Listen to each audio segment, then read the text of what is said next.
Hi everybody, it's Benita. I'm coming to you halfway through the month, unfortunately, to do the December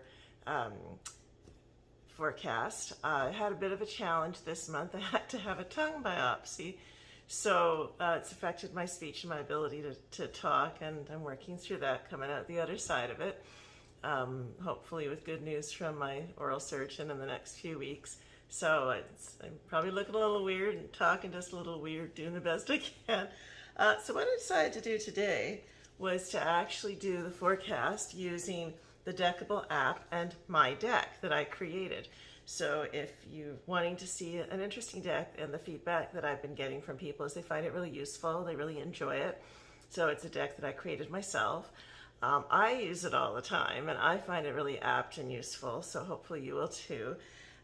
So what I'm going to do is I'm just going to click on the shadow to light, because I've actually purchased other people's decks on here as well. And I'm just going to pull 3 cards for the month of December. So as you can see here, I'm just going to tap on the 3 cards and hit start. And so it's shuffling. And when I hit stop, shuffle, and play, it's giving me 3 cards. So I'm going to tap on it. You can kind of see what I'm doing here. So the first card we get is the Sacral Chakra card. And it says, let your creative, flirty, dancing self out to play today. Allow your playful inner child to be seen and heard. What does this part of you need? Make time today to explore something new and find someone to celebrate your day with you. So that makes sense as we're moving into a time of celebration.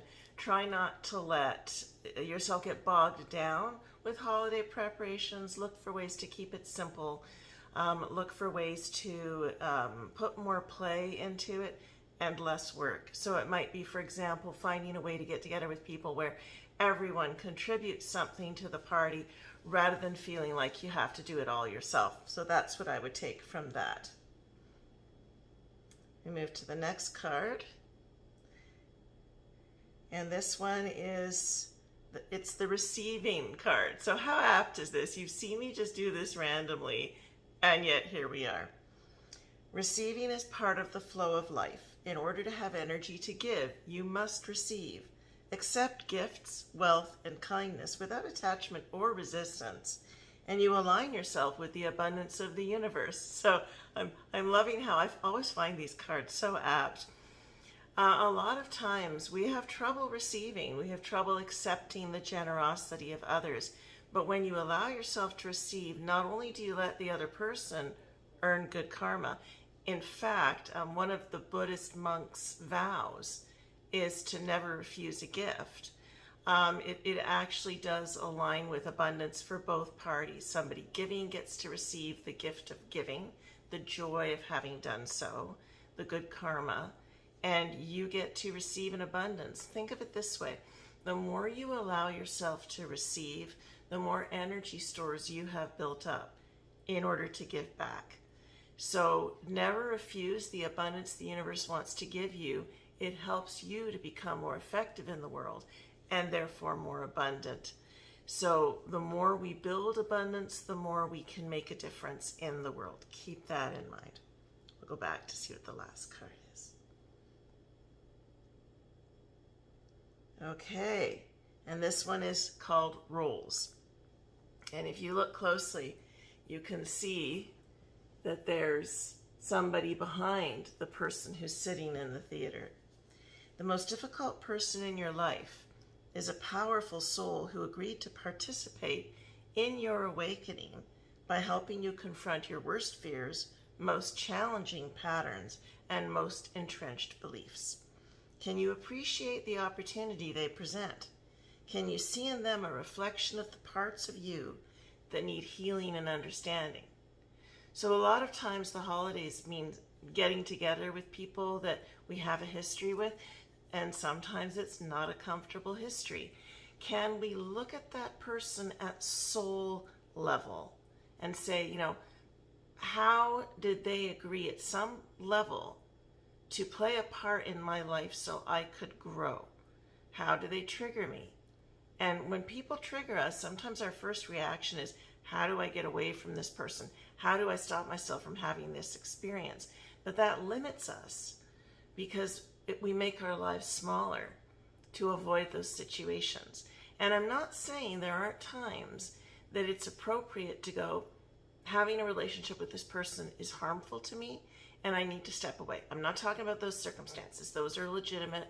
There are reasons sometimes we need to say, I love this person, but I need to step away because this is not a healthy relationship. What I'm talking about is, regardless of whether that person's in your life or not, what do they trigger for you? Those triggers point inward to the patterns that you need to work on. We can do a lot of our spiritual work on ourselves, but there comes a point where some of that work simply can't be done unless we have somebody triggering them for us. So we can go, oh yeah, there's that stuff that I need to work on in myself. So we can see the most difficult people in our lives as opportunities to do that work. So this month, find ways to play. Allow yourself to receive everything the universe wants to give you, because the more energy you receive, the more energy not only do you have to give to others, but you have to do the spiritual work on yourself. And if somebody comes along and triggers something for you, rather than try to control the external, you may have to address something with the person, but rather than just control for avoiding them, also take the opportunity to go inward and say, what is this bringing up for me? What do I need to work on in myself? Because when we're truly centered, when we've done enough work on our patterns, we move into the state of the observer. Oh yes, I see that person doing that thing, but it no longer triggers us because we're able to process that internally and even be grateful for the trigger, because it's like, ah, yes, next layer of the onion. Okay, yes, I see I have this work to do. Thank you. We can move into gratitude for what that person triggers in us. So that's the reading for December. I'll look forward to seeing you in January from my new digs. My partner and I are moving into a lovely location for January. I hope everybody has a wonderful Christmas, a safe and happy holiday season, and I'll look forward to seeing you in January. Take care, everybody. Bye for now.